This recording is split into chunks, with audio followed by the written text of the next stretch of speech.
Hey guys, welcome back to Sweet Chillies. मैं हूं रुधिर। कैसे हैं आप लोग गाइस? आज हम लोग देखने वाले हैं get set fly learn channel से एक फैक्ट है। ये फैक्ट वीडियो है, why is Mumbai world famous for its red light area.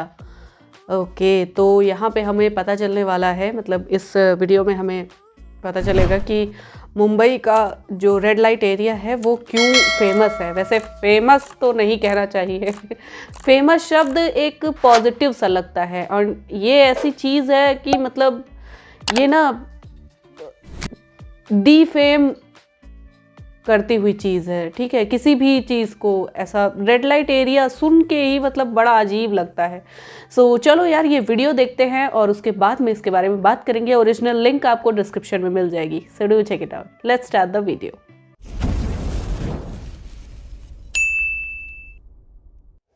Hello flowners, this is Nikita. और क्या आपको पता है, आज इंडिया में हर घंटे 4 लड़कियां प्रोस्टिट्यूट्स बनती है, और ये सब अपनी मर्जी से नहीं। इनमें से 3 को तो फोर्सफुली प्रोस्टिट्यूशन के दलदल में धकेला जाता है। इसके पीछे का कारण एशिया का लार्जेस्ट रेड लाइट एरिया सोनागाची, जो इंडिया में लोकेटेड है। इसके अलावा भी इंडिया में आज 1000 से भी ज्यादा रजिस्टर्ड रेड लाइट एरियाज है। रेड लाइट एरियाज का इतना डिमांड है, तो डिमांड एंड सप्लाई वाले खेल पे ये तो होना ही है। और बाय द वे, इसी डिमांड को पूरा करने के लिए लड़कियों को ह्यूमन ट्रैफिकिंग इंडस्ट्री से लाया जाता है, जो ILO यानी कि इंटरनेशनल लेबर ऑर्गेनाइजेशन के हिसाब से एवरी ईयर 11,000 करोड़ रुपए से भी ज्यादा का तो बस प्रॉफिट कमाती है, जिसमें से भी 2/3 हिस्सा तो सिर्फ प्रोस्टिट्यूशन से ही आता है। लेकिन अब क्या इसी प्रॉफिट में अपना हिस्सा बटोरने के लिए बॉलीवुड भी शामिल होता है? वेल, क्योंकि सलमान खान की मूवी ट्यूबलाइट के कोरियोग्राफर अग्निस हैमिल्टन को मुंबई क्राइम ब्रांच ने एक सेक्स रैकेट चलाने के लिए अरेस्ट किया था। सो क्या इसका मतलब ये है कि जो लड़कियां ह्यूमन ट्रैफिकिंग से नहीं आती है, वो बॉलीवुड से हीरो पर आती है? और आखिर इन रेड लाइट एरियाज के अंदर ह्यूमन ट्रैफिकिंग के अलावा और क्या क्या चलता है? Well, let's find out. So well, अब सबसे पहले तो ये जानते हैं कि आखिर इंडिया में कितने प्रोस्टिट्यूट्स हैं। Union ministry of women and child development के report commercial sexual exploitation in India के मुताबिक इंडिया में 30 लाख से भी ज्यादा सेक्स वर्कर्स हैं, जो ज्यादातर 15 से 35 की उम्र के ही होते हैं, जो पूरे इंडिया में सबसे ज्यादा महाराष्ट्र और वेस्ट बंगाल में ही है। और जैसे कि मैंने पहले ही बताया कि पूरे एशिया का सबसे बड़ा रेड लाइट एरिया इंडिया में ही है। लेकिन इन रेड लाइट एरियाज में प्रोस्टिट्यूशन की आड़ में ह्यूमन ट्रैफिकिंग, बॉन्डेड लेबरर्स और ड्रग्स का भी बड़ा जाल फैला हुआ है। सो सबसे पहले जानते हैं यहाँ चल रहे ह्यूमन ट्रैफिकिंग के बारे में। नेशनल क्राइम रिकॉर्ड्स ब्यूरो के डेटा के हिसाब से 95% विक्टिम्स जो ट्रैफिक होते हैं, उन्हें फोर्सफुली प्रोस्टिट्यूट्स बनाया जाता है। और एक इंटरनेशनल न्यूज एजेंसी रियूटर्स की एक स्टडी से ये पता चलता है कि इंडिया में तकरीबन 2 करोड़ कमर्शियल प्रोस्टिट्यूट्स हैं। लेकिन यार, ये ह्यूमन ट्रैफिकर्स आखिर इन्हें लाते कहाँ से है? Well, as obvious, traffickers India के सबसे वल्नरेबल ग्रुप्स को ही टारगेट करते हैं, जिनमें आते हैं दलित्स, ट्राइबल्स और रूरल एरियाज की लड़कियां, जो NCRB के रिपोर्ट्स के मुताबिक सबसे ज्यादा महाराष्ट्र, मध्य प्रदेश और वेस्ट बंगाल से ही होते हैं। बट सिर्फ इंडिया से ही नहीं, इन्हें नेपाल और बांग्लादेश से भी लाया जाता है, जिसके बारे में हैम्पटन यूनिवर्सिटी के प्रोफेसर शाहिद एम शाहिदुल्ला ने अपने बुक में लिखा था कि हर साल बांग्लादेश से 28 से 48 हजार लड़कियों को ट्रैफिक किया जाता है। बट इन्हें इतने दूर से लाया कैसे जाता है? रेस्क्यू फाउंडेशन का प्रोजेक्ट डायरेक्टर दीपेश टैंग के मुताबिक किडनैप लड़कियों को ट्रैफिकर्स 15,000 से 10,000 जैसे रुपए में खरीदते हैं, और फिर उन्हें क्रॉस बाउंड्री लाके मुंबई, दिल्ली, कोलकाता जैसे मेट्रो सिटीज में सिर्फ 2 से 3 लाख रुपयों में ट्रैफिकर्स को बेच देते हैं। अब यहाँ पर ज्यादा पैसा कमाने की आड़ में ट्रैफिकर्स ज्यादातर वर्जिन लड़कियों को खरीदते हैं, ताकि उनकी नीलामी करके उन्हें हाईएस्ट बिडर को बेचा जा सके, जो कि होना तो है ही, क्योंकि BBC की एक रिपोर्ट में क्लियरली स्टेट किया गया है कि दुनिया भर में मुंबई का कामाटीपुरा अपनी वर्जिन लड़कियों के सेल के लिए सबसे ज्यादा फेमस है। फिर जैसे ही लड़कियों को बेच दिया जाता है, वो डायरेक्टली पहुंच जाती है रेड लाइट एरियाज के ब्रॉथल्स में, जहां पर चीजें कुछ इस तरह से चलती है। सबसे पहले तो आता है मालिक, जो उस ब्रॉथल का ओनर होता है, एंड वो ही पूरे ब्रॉथल का हिसाब किताब और प्रॉफिट्स को हैंडल करता है। फिर उसके नीचे आती है घरवाली, जो ब्रॉथल के सारी लड़कियों को कंट्रोल करती है, प्लस नई लड़कियों को ट्रेन भी करती है। ट्रेन कैसे? वेल, स्टाफ टॉर्चर और कंटिन्यूसली उनका रेप करवाती है, सो दैट वो अपना ब्रेकिंग पीरियड रीच कर ले। ब्रेकिंग पीरियड वो पीरियड है जहाँ पर वो लड़की खुद ही ये सोच लेती है, इस बात को एक्सेप्ट कर लेती है कि अब यही उसकी जिंदगी है और उससे यही चीज जिंदगी भर करते ही रहना है। जिसके बाद फिर उन लड़कियों को 3 कैटेगरीज में बाइफरकेट किया जाता है। First, trafficked victims. इन ट्रैफिक्ड विक्टिम्स को फोर्स किया जाता है अपने क्लाइंट्स को सर्विस देने के लिए और इन लड़कियों का पूरा प्रॉफिट सीधा उनके मालिक को मिलता है। सेकंड, अध्यास, जिन्हें अपने क्लाइंट्स को एटलीस्ट हाँ या फिर ना बोलने का राइट होता है, लेकिन इन्हें अपना आधा प्रॉफिट अपने मालिक के साथ शेयर करना होता है। एंड लास्टली, लॉजर्स, जो अपने खुद की मर्जी से एक रूम को रेंट पर लेकर अपना खुद का क्लाइंट चूज कर लेते हैं। लेकिन फ्लोनर्स, इस प्रोस्टिट्यूशन का रैकेट का सच ये है कि इसमें अगर कोई एक बार फंस जाए तो इससे बाहर निकलना मतलब इम्पॉसिबल है, जिसके पीछे 3 ऑब्वियस रीजंस है। रीजन नंबर 1, ब्रॉथल्स का सिक्योरिटी सिस्टम। जब ट्रैफिक लड़कियों को यहाँ पर सबसे पहली बार लाया जाता है तब उन्हें रूम में ही लॉक करके रखा जाता है और अगर बाहर छोड़ा भी जाता है तो उन पे कड़ी निगरानी रखी जाती है। एंड इफ बाय चांस अगर कोई भागने की कोशिश भी करता है तो उसे तब तक मारा जाता है जब तक वो बेहोश ना हो जाए, या फिर in some extreme cases they are even killed. And obviously इसी डर से, मरने के डर से, वो कभी भागने की कोशिश तक नहीं करते। Reason number 2, police are involved. Well, police कई बार सेक्सुअल फेवर्स के बदले में इस सेक्स रैकेट्स को नजरअंदाज कर देते हैं, but even that is not it. कई केसेस में तो पुलिस ऑफिसर्स ही इन सेक्स रैकेट्स को चलाते हैं, जैसे कि इन कुछ केसेस में देखा गया था। केस नंबर 1, एमपी के कांस्टेबल निखिलेश ठाकुर और उनके साथीदार असिस्टेंट सब इंस्पेक्टर मेघराज श्रीनील एक सेक्स रैकेट केस में पकड़े गए थे। केस नंबर 2, पुणे के फराज खन्ना पुलिस स्टेशन के कांस्टेबल को डिसमिस कर दिया गया था क्योंकि उनकी अश्लील फोटोज रेड के दौरान पकड़े गए एक सेक्स वर्कर के पास से बरामद किए गए थे, जिसके बाद ये भी प्रूव किया गया था कि उस कांस्टेबल का उस पूरे सेक्स रैकेट के पीछे एक बड़ा हाथ था। रीजन नंबर 3, सोसाइटी का नजरिया। जब भी सेक्स रैकेट में फंसी हुई रेस्क्यूड लड़कियां अपने घर वापस जाती है तब ना तो उसे उसके खुद के घर वाले एक्सेप्ट करते हैं और ना ही उसका समाज, जिस वजह से ऑब्वियसली वो एक नॉर्मल जिंदगी कभी जी ही नहीं पाती है, क्योंकि लोग उन्हें वैश्य होने का टैग लगा देते हैं और उन्हें किसी अछूत की तरह ट्रीट किया जाता है। अब बात करते हैं रेड लाइट एरियाज के नाम की आड़ में चल रहे सेकंड पॉइंट के बारे में, जो कि है बॉन्डेड लेबरर्स। सो जब भी यहाँ काम करने वाली लड़कियों को या फिर औरतों को लोन की जरूरत होती है तब कोई आइडेंटिटी प्रूफ ना होने के कारण वो बैंक से लोन ले ही नहीं पाती है। अब ऐसे में वो जाती है अपने ब्रॉथल के मालिक के पास। अब उनका मालिक उन्हें लोन तो दे देता है, लेकिन एक कंडीशन के साथ कि पैसे चुकाने तक उस लड़की को अपनी पूरी जिंदगी एक बॉन्डेड लेबरर की तरह उसके अंडर में काम करना होगा, और अगर पैसे चुकाने से पहले ही उनकी मौत हो जाती है तो उनके बच्चों से बॉन्डेड लेबर करवाया जाता है।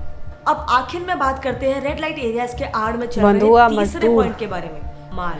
सो दरअसल जब इन प्रोस्टिट्यूट्स को सबसे पहले लाया जाता है तब उनकी ब्रेकिंग पीरियड के दौरान तक उन्हें तरह तरह के ड्रग्स दिए जाते हैं, जिस वजह से वो इन ड्रग्स से एडिक्ट हो जाती है। दिल्ली कमीशन फॉर वुमेन के हिसाब से 22.5% सेक्स वर्कर्स पाउडर और नमक से एडिक्टेड है और वहीं 75% गुटखा और सिगरेट से एडिक्टेड है। लेकिन सिर्फ ड्रग्स लेना ही नहीं, UNODC के एक रिपोर्ट के मुताबिक कई बार तो इन प्रोस्टिट्यूट्स को माल बेचने के लिए भी फोर्स किया जाता है।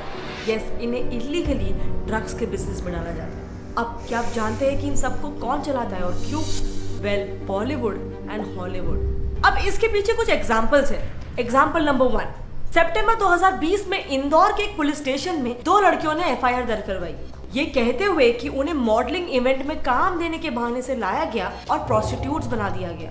अब ऐसा ही कुछ सिमिलर ही हुआ कोलंबिया की एक स्टार लिलियाना कार्मेन कैंपोस के साथ भी, जिसने मॉडलिंग के नाम पे इंस्टाग्राम से गरीब लड़कियों की सेक्स ट्रैफिकिंग की। एग्जाम्पल नंबर 2, बॉलीवुड के कास्टिंग डायरेक्टर नवीन कुमार प्रेमलाल आर्या को मुंबई पुलिस ने प्रोस्टिट्यूशन रैकेट चलाने के लिए अरेस्ट किया था। एग्जाम्पल नंबर 3, हॉलीवुड के मूवी प्रोड्यूसर डिलन जॉर्डन को मूवीज के नाम पर ग्लोबल प्रोस्टिट्यूशन रिंग चलाने के लिए अरेस्ट किया गया था। टाइम्स ऑफ इंडिया के 2008 के इस आर्टिकल के हिसाब से उस टाइम पे हर दिन 2000 जितने लोग मुंबई आते थे बॉलीवुड में जाने के लिए। लेकिन फ्लर्नर्स, हर साल कितने नए चेहरे आपको फिल्मों में देखने मिलते हैं, आप खुद ही सोचो। सो अब क्या ये पॉसिबल है कि जो बॉलीवुड में एक्टर्स नहीं बनते उन्हें प्रोस्टिट्यूशन के दलदल में ढकेल दिया जाता है? अब बहती नदी में हाथ धोने से क्या पॉलिटिशियंस कभी पीछे रहेंगे? कभी नहीं। और इसके भी प्रूफ्स है ये 3 केसेस। केस नंबर 1, भोपाल में बीजेपी के एक लीडर नीरज शकिया और बिहार में कांग्रेस के लीडर ब्रजेश पांडे को एक सेक्स रैकेट चलाने के लिए अरेस्ट किया गया था। केस नंबर 2, एमपी में पकड़े गए सेक्स रैकेट में फॉर्मर सीएम, गवर्नर और कई ब्यूरोक्रेट्स के हाई क्वालिटी वीडियोस मिले थे, जिसके बेसिस पर उन्हें ब्लैकमेल किया जा रहा था उस सेक्स रैकेट को सपोर्ट करने के लिए। केस नंबर 3, अगर इंटरनेशनली बात करें तो श्रीलंका के कुछ पॉलिटिशियंस और मालदीव्स के एक्स मिनिस्टर को चाइल्ड सेक्स रैकेट चलाने के लिए 2017 में अरेस्ट किया था। अब ये तो सिर्फ कुछ ही केसेस हैं, लेकिन ऐसे न जाने और कितने सारे लोग होंगे जो सेक्स रैकेट्स को चलाते होंगे, क्योंकि वैसे तो पूरे इंडिया में सिर्फ 1000 रजिस्टर्ड रेड लाइट एरियाज हैं, लेकिन कई सारे मोटेल्स, ब्रिजेस पर, मसाज पार्लर्स के अंदर भी प्रोस्टिट्यूशन होता है। पर फ्लोरेंस, यहाँ पर सवाल ये आता है कि इतने सारे सेक्स रैकेट्स खुलेआम पकड़े जाने के बाद प्रोस्टिट्यूशन और रेड लाइट एरियाज को बंद क्यों नहीं किया जाता है? क्या इस पे कोई लॉज भी है? यस, लॉ है, इमोरल ट्रैफिक प्रिवेंशन एक्ट यानी ITPA ऑफ 1956।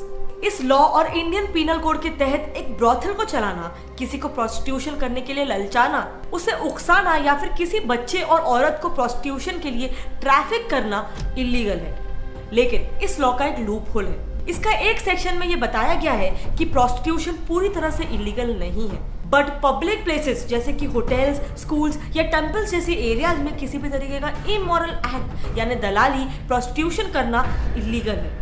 यानी कि इसका मतलब ये हो गया कि अगर दो लोग बंद दरवाजे के पीछे अपने मर्जी से, खुद के विल से सेक्स करने के लिए पैसों का लेन देन करते हैं तो वो लीगल है। एंड एग्जैक्टली इसी बात का फायदा उठाते हैं ये सेक्स ट्रैफिकर्स।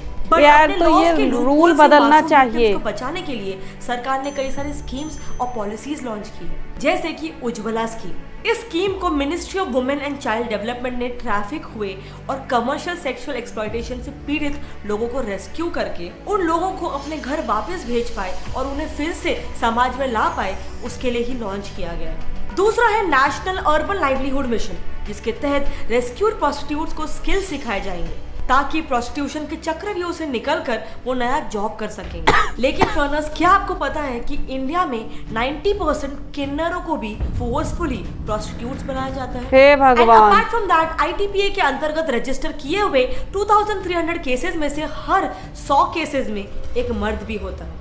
अब ऑब्वियस सी बात है, जब इन सेक्स रैकेट्स में और रेड लाइट एरियाज में इतने क्राइम्स होते हैं और इंडिया में लॉस होने के बावजूद भी ये सब खुलेआम चल रहा है, तो अब फ्लोरेंस, यहाँ पर सवाल ये आता है कि आप बताओ, क्या इंडिया में आपके हिसाब से प्रोस्टिट्यूशन को टोटली बैन कर देना चाहिए या फिर कंप्लीटली लीगल कर देना चाहिए? वेल, आपके जो भी ओपिनियंस है और उसके पीछे का क्या रीजन है, आप मेरे साथ नीचे कमेंट सेक्शन में शेयर कर सकते हो। एक डिबेट छेड़ते हैं ताकि मुझे भी मालूम पड़े कि आप लोगों में से किसकी क्या ओपिनियंस है। ये वीडियो इसी इंटेंशन से बताया गया था ताकि इन सेक्स वर्कर्स के साथ जो हो रहा है उनकी स्टोरीज पूरी दुनिया के सामने फैलाई जा सके, इनके बारे में अवेयरनेस क्रिएट किया जा सके। और अगर आपको इसमें मेरी हेल्प करनी है तो इस वीडियो को जितना हो सके अपने फ्रेंड्स और फैमिली में शेयर करो। इस वीडियो से कुछ भी नया सीखने मिला है, इसमें हल्की सी भी बात लगी तो इसे लाइक कर दो। और ऐसे ही एड्यूटेनमेंट और सोशल अवेयरनेस बेस्ड वीडियोस देखते रहने के लिए मेरे चैनल गेट सेट फ्लाई फ्लर्न को सब्सक्राइब कर दो विद बेल आइकन ऑन, वरना आप फ्लर्न की नेक्स्ट वीडियो की नोटिफिकेशन मिस कर दोगे। मिलते हैं अगले वीडियो में, तब तक के लिए कीप लर्निंग, कीप ग्रोइंग। जय हिंद। ओके यार, यहाँ पे ये वीडियो खत्म। यार एक बात ये भी सोचने वाली है कि देखो, कुछ लोग होते हैं जो अपनी मर्जी से ऐसे काम में इन्वॉल्व होते हैं, ठीक है। हाँ, बेसिकली उनकी मेंटालिटी कुछ और होती है, शायद उन्होंने ज़िंदगी में ऐसा कुछ सफ़र किया होता है जिसकी वजह से वो इस तरह की ज़िंदगी जीना ज़्यादा पसंद करते हैं, है ना। और 90% तो वही होते हैं जिन्हें फोर्सफुली मार कर, पीट कर, किडनैप करके और किसी भी उनकी कमज़ोरी का फ़ायदा उठाकर उसके बाद लाया जाता है इस टाइप की इंडस्ट्री में, ठीक है। ये जो प्रोस्टिट्यूशन इंडस्ट्री है तो इसमें लाया जाता है। सबसे शर्म की बात क्या है पता है? सबसे शर्म की बात ये है कि एक ऐसी इंडस्ट्री लाइक फिल्म इंडस्ट्री, ठीक है, वो भी इसमें इन्वॉल्व्ड है कि जो मॉडल्स या स्ट्रगलिंग एक्टर्स या एक्ट्रेसेस, ठीक है, जो भी अगर मूवी में नहीं आ सकते तो उनको प्रोस्टिट्यूट्स बना दिया जाता है। जस्ट इमेजिन यार, तुम एक सपना लेकर किसी जगह गए हो कि हाँ मैं ये आर्टिस्ट बनूंगा, मेरे अंदर ये स्किल है और मैं ये काम करूंगा, और तुम्हें कुछ का कुछ लालच देकर क्या कर दिया जाए, है ना, कहाँ बेच दिया जाएगा तुम्हें महज कुछ हजार या कुछ लाख रुपए में। एक इंसान की जिंदगी की आज कोई कीमत ही नहीं रह गई है ना, ना उसकी इज्जत की, ना किसी भी चीज की। मतलब यार इस वीडियो से इतना कुछ जानने को मिला है कि जो चाहे मुंबई का, चाहे वेस्ट बंगाल का, ठीक है, जो ये रेड लाइट एरिया है यार, ये इंडिया ही नहीं, सोचो एशिया का इतना बड़ा रेड लाइट एरिया है जहाँ सबसे ज़्यादा ये सब होता है, ठीक है। हम उसी समाज का हिस्सा हैं, हम इसी समाज की बात कर रहे हैं, जो समाज हमेशा लड़कियों को इज्जत देने की या किसी भी पर्सन की, इन्होंने बताया ना कि हर एक प्रोस्टिट्यूट, 100 प्रोस्टिट्यूट्स में से एक मर्द भी होता है, एंड उनमें से 10 से 20% ये किन्नर होते हैं, है ना। जबरदस्ती उन्हें भी इस दलदल में धकेला जाता है। सबसे ज्यादा तो लड़कियों की इसमें मांग रहती है, और नहीं मिला तो चलो मर्द भी। अब तो मर्दों की तादाद भी बढ़ती जा रही है। ये तो सिर्फ एक जनरल ऊपरी अवेयर है, ऊपरी परत है एक, ठीक है, उसके बारे में बताया गया है। सर्वे किस चीज का होता है? सर्वे में कभी आज तक रियल फैक्ट्स पता चले हैं? नहीं। जो यहाँ तक कि जितनी जनसंख्या हमारे देश की, मतलब एक नंबर ऑफ पीपल्स बताए जाते हैं कि इतने लोग हमारे देश में रहते हैं, और मतलब इससे ज़्यादा ही हैं, क्योंकि आधे लोग तो गिन ही नहीं जाते हैं, आधे लोग तो गिने ही नहीं जाते हैं कि कितने लोग रहे जा रहे हैं। जितने में जनसंख्या पूरी होती है उतने में ही 10% और बढ़ जाता है। तो ये सोचो, ये जो मतलब जितने भी सर्वे होते हैं, जितने भी मतलब रजिस्टर्ड, एक जैसा इन्होंने कहा रजिस्टर्ड ब्रॉथल्स, रजिस्टर्ड कोठे कह सकते हो, है ना। तो रजिस्टर्ड, यार मतलब मुझे ये नहीं समझ में आता ऐसी चीजों को रजिस्टर्ड कौन करता है। एंड मेरा तो यही मानना है कि ऐसी जगहों को बैन कर देना चाहिए, ठीक है। और वो जो महिलाएं हैं उनका एक जैसे, क्योंकि हमारा समाज तो इतना ज़्यादा मन का अच्छा है, इतना ज़्यादा मन का सच्चा है कि वो जो रेस्क्यू की हुई या बचाई हुई औरतें होंगी, लड़कियां होंगी, वहाँ से उनको अछूत बोल दिया जाएगा, उनको ये कह दिया जाएगा कि हाँ मतलब तुम्हारे साथ तो ये हो चुका है, अब तुम लड़की ही नहीं रही, तुम एक बस सामान बन के रह गई हो, है ना। तो हमारा समाज तो इतने अच्छे माइंडसेट का है, तो इसलिए जो रेस्क्यू की जाती हैं औरतें, लड़कियां, उनके लिए एक अलग ग्रुप ही बना दो, ताकि वो एक नॉर्मल लाइफ लीड कर सके अपने ही ग्रुप में, है ना। तो मेरे हिसाब से तो यार ये बैन होना चाहिए पूरी तरीके से। और अगर कोई चीज़ रिलीज होनी चाहिए तो वो है कि हमारे समाज का माइंडसेट ऐसा होना चाहिए कि निगाहें बदलो ना अपनी गंदी। तुम देखो लोग क्या कहते हैं कि गलत आदमी को मार दो तो गलती खत्म हो जाएगी, ऐसा होता है क्या? नहीं, गलत आदमी को मारने से गलती कभी खत्म नहीं होती है, ठीक है। गलती को खत्म करना चाहिए, तब जाके वो गलत इंसान सही होता है। तो जब तक हम माइंडसेट नहीं सही करेंगे तब तक वो गलती बार बार दोहराती रहेगी, ठीक है। हम चाहे कितना भी भाषण दे लें, हम चाहे कितना भी कह लें कि हाँ मतलब ऐसा नहीं होना चाहिए, ऐसा नहीं होना चाहिए, लेकिन देखेंगे किसी और को उसी निगाह से कि हाँ मतलब ये तो भाई अछूत है, ठीक है। इस टाइम मैं और कुछ कह नहीं सकती उसको, कहने के लिए तो शब्द बहुत सारे होते हैं, ठीक।